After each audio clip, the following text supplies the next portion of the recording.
ഓം നമോ ഭഗവതേ വാസുദേവായ. ഓം ശ്രീകൃഷ്ണായ നമഃ. അഭിവന്ദനായ എല്ലാ ഗുരുജനങ്ങൾക്കും എൻ്റെ വിനീതമായ നമസ്കാരം. ശ്രീമദ് നാരായണീയ ക്ലാസ്സിലേക്ക് ഏവർക്കും സ്വാഗതം. ശ്രീമദ് നാരായണീയം 3-ാം ദശകത്തിലെ 2-ാമത്തെ ശ്ലോകം പാരായണം ചെയ്യാം. ഗതക്ലിഷ്ടം കഷ്ടം തവ ചരണസേവാരസഫരേപ്യനാസക്തം ചിത്തം ഭവതി ബദ വിഷ്ണോ കുരുദയാം. ഭവത്പാദാംഭോജ സ്മരണരസികോ നാമ നിവഹാൻ.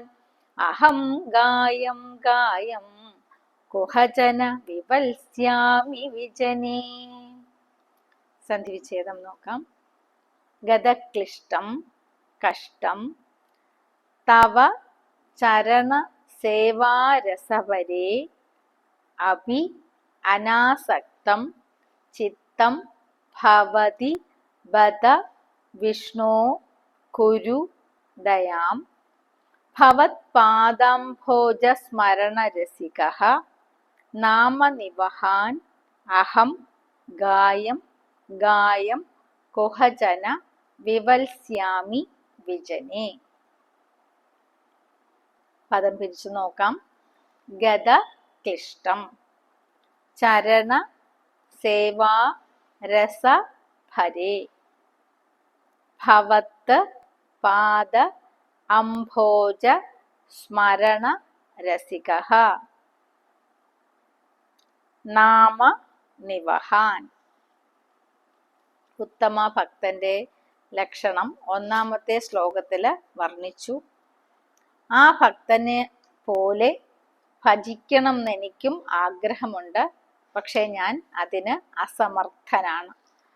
അപ്പോ എന്താണ് അതിന് കാരണം?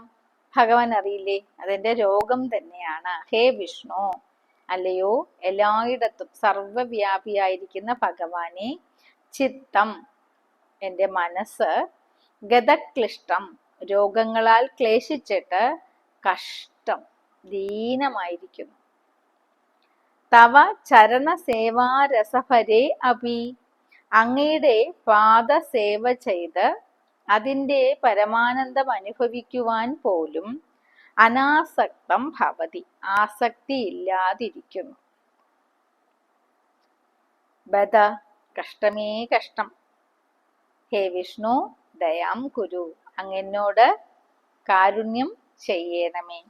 അഹം ഞാൻ, ഭവത് പാദാംഭോജ സ്മരണ രസിക ഭഗവാന്റെ പാദത്താമരകളെ ധ്യാനിച്ച് രസമാർന്നവനായിട്ട്, നാമനിവഹാൻ അങ്ങയുടെ നാമസമൂഹങ്ങളെ ഗായം ഗായം പാടിപ്പാടിക്കൊണ്ട്, കുഹജന വിജനേ വിവത്സ്യാമി ഏതെങ്കിലും ഏകാന്ത സ്ഥലത്ത് വസിക്കും.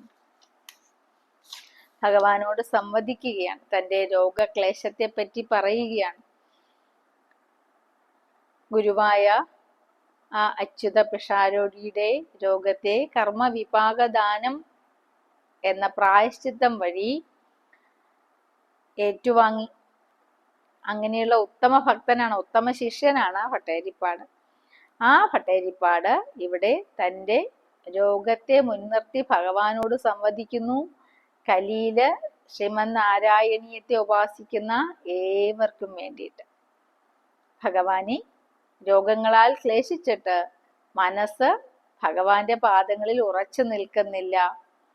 അതുകൊണ്ട് തീർച്ചയായിട്ടും ആ ഏതൊരു വ്യാധിയാണോ ബാധിച്ചിരിക്കുന്നത് അത് ജന്മാന്തരകൃതമാണെന്ന് അറിയുന്നു. ജന്മാന്തരകൃതം പാപം വ്യാധി രൂപേണ ജായതേ. ഏതൊക്കെയോ പാപം കൊണ്ട് ആ വ്യാധിയെ അങ്ങ് മാറ്റിയാൽ, അങ്ങയ്ക്കത് സാമർഥ്യമുണ്ട്, മാറ്റിയാൽ ആ ഭഗവാന്റെ പാദങ്ങളെ ധ്യാനിച്ച് രസമാർന്നവനായിട്ട് നാമം ജപിച്ച് ചിത്തശുദ്ധി ഉണ്ടായി മനസ്സടങ്ങി അങ്ങനെ ഏകാഗ്ര മനസ്കനായിട്ട് ഞാൻ ആ ഭഗവാന്റെ ആയിരക്കണക്കിന് നാമങ്ങളുള്ളതില് ഏതെങ്കിലും എല്ലാം പാടിപ്പാടി ഒരു വിജനമായ സ്ഥലത്ത് വസിച്ചു കൊള്ളാം. ഇതാണ്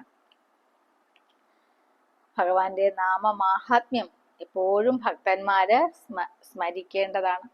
നാമം ജപിക്കുമ്പോൾ എപ്പോഴും ഏകാന്തമായിട്ടിരുന്ന് ജപിക്കുകയായിരിക്കും ഉത്തമം. വാസേ ബഹൂനാം കലഹ. അനേകം പേര് ചേർന്ന് നാമം ജപിക്കാനിരുന്നാൽ എപ്പോഴും കലപില ശബ്ദമുണ്ടായിരിക്കും. അപ്പോൾ ചിത്തശുദ്ധി ഉണ്ടാവില്ല, അപ്പോൾ ഏകാഗ്രത കിട്ടില്ല.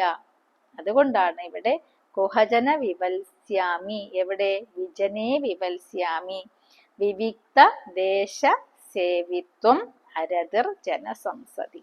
ഏകാന്തമായിട്ടിരുന്ന് ഭഗവാനെ ജപിക്കുക, പ്രാർത്ഥിക്കുക എന്നുള്ളത് ഭക്തന്മാർക്കൊരു ശീലമായി വരേണ്ട ഒരു വലിയ ഗുണം തന്നെയാണ് എന്ന്. മനസ്സിന് അടങ്ങുവാൻ, മനസ്സിന് ഏകാഗ്രത ഉണ്ടാകുവാൻ അത് തന്നെയാണ് ശ്രേഷ്ഠം. അതിനെ ഉപോത്ബലകമാകുന്ന ഒരു കഥ ശ്രീമദ് ഭാഗവത ഏകാദശ സ്കന്ധത്തില് കുമാര്യ ഇവ കങ്കണഹ എന്ന കുമാരിയുടെ കയ്യിലെ വളകൾ ഉദാഹരണമായി കാട്ടി പറയുന്നുണ്ട്. ആ കഥ ഇപ്പോൾ ഇവിടെ പറയട്ടെ. അതായത് കുമാരിക്ക് വിവാഹം നിശ്ചയിച്ചു. വരൻ എന്തോ ഒരു ആവശ്യത്തിന് വീട്ടിലെത്തിയപ്പോ അവിടെ ആരും തന്നെ ഇല്ല. ദാ വേഗം ഊണുണ്ടാക്കി കൊടുക്കാം, വർഷങ്ങൾക്ക് മുമ്പുള്ള കഥയാണേ എന്ന് ചിന്തിച്ചുകൊണ്ട് കുമാരി അടുക്കളയിൽ പോയി നോക്കി. അരിമണി ഇല്ല. അപ്പൊ നെല്ലു കുത്തി അരി ഉണ്ടാക്കണം. അങ്ങനെ നെല്ലു കുത്താൻ എടുത്തുകൊണ്ടിട്ടു. നെല്ലു കുത്തി തുടങ്ങിയപ്പോഴാണ് രണ്ട് കൈകളിലും ധാരാളം വളകൾ അണിഞ്ഞിട്ടുണ്ട്. അപ്പോൾ കിലുബില ശബ്ദം ഉണ്ടായിരിക്കുന്നു. അപ്പൊ എന്താ ചെയ്തത്? എന്ത് ചെയ്യും? ആരും അറിയണ്ട ഈ സമയത്ത് നെല്ല് കുത്തി അരിയെടുക്കുകയാണെന്ന് ചിന്തിച്ചുകൊണ്ട് രണ്ട് വളകൾ മാത്രം അവശേഷിപ്പിച്ചിട്ട് നെല്ല് കുത്തുവാൻ തുടങ്ങി. അപ്പോൾ എന്താ സംഭവിച്ചത്? എന്നിട്ടും ഉണ്ട് കലപില ശബ്ദം. അപ്പോൾ മനസ്സിലായി, ആ ഓരോ വളകൾ വീണ്ടും ഊരി വെച്ചിട്ട് ഒറ്റ വളയായിട്ട് നെല്ല് കുത്തുവാൻ തുടങ്ങി. അപ്പോ ശബ്ദമേ കേട്ടില്ല. അപ്പൊ ഭഗവാനെ ധ്യാനിക്കുന്ന മാർഗത്തില് ഏകാന്തമായിട്ട് വർത്തിച്ചാൽ ഏകാഗ്രത കിട്ടും, എത്രയും വേഗം ഫലം ഉണ്ടാകും എന്ന് ഇത് ഉത്തമോദാഹരണമായി അവിടെ വർണ്ണിച്ചിരിക്കുന്നു. ഭഗവാൻ നമ്മെ അനുഗ്രഹിക്കട്ടെ എന്ന് പ്രാർത്ഥിച്ച് ഈ എളിയ വാക്കുകളെ ഭഗവത് പാദങ്ങളിൽ സമർപ്പിക്കുന്നു. നമസ്തേ.